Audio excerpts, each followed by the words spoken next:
journalist Jamal Khashoggi was brutally murdered in the Saudi Arabian embassy in downtown Istanbul, Turkey, almost certainly by the minions of Saudi Crown Prince Mohammed bin Salman. How do you optimistically science that? Assalamu alaikum, beloved sibling. It is I, Aaron Freeman, not a scientist, but a sciencey optimist thinking about the Khashoggi murder. Before I go any further, if you enjoy my videos and perspective, please like Sciencey Optimist on Facebook and click the little subscribe button on YouTube along with the little bell so that you will be alerted to all the sciencey optimism to come. It is not easy to be optimistic, sciencey or otherwise about the murder of Jamal Khashoggi. However, I am reminded of what happened to a troop of baboons that was being studied by the neurobiologist Robert Sapolsky back in the 1980s.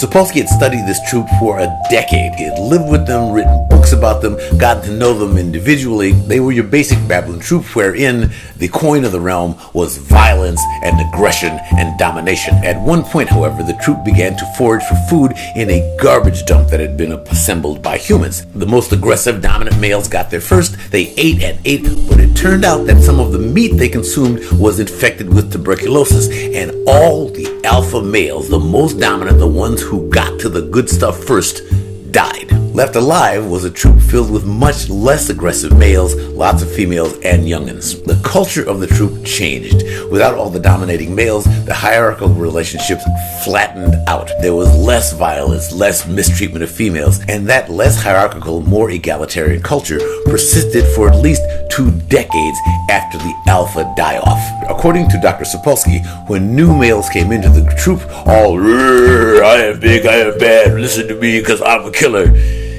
It took the troop about 6 months to persuade them that, homie, don't play that. That in this troop, we groom each other, we are not mean to females, we don't just take out our aggressions on those smaller than us.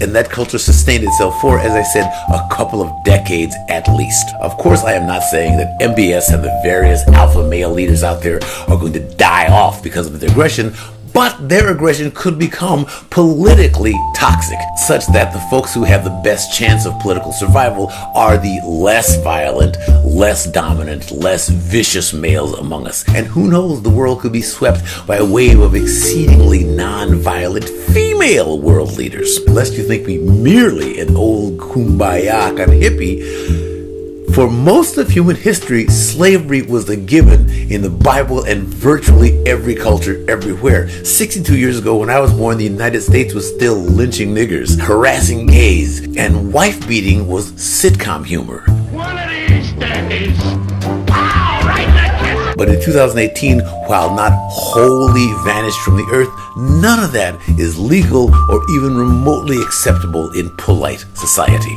When I tell the story, the most optimistic consequence of Jamal Khashoggi's murder is that it is a step toward making such acts toxic for their perpetrators in the future, and that it puts us on the path toward a less violent, less hierarchical, more egalitarian future. I like to think that the real question is, are we as smart as a troop of baboons? Thank you immensely much for watching all the way to the end, beloved sibling. I post new sciencey, optimistic videos every week. If you enjoyed this one, please again like, subscribe, and share with someone you know who might themselves enjoy some sciencey optimism. I am Aaron Freeman, not a scientist, but a sciencey optimist, hoping that you have a fabulous week as you continue to science the day.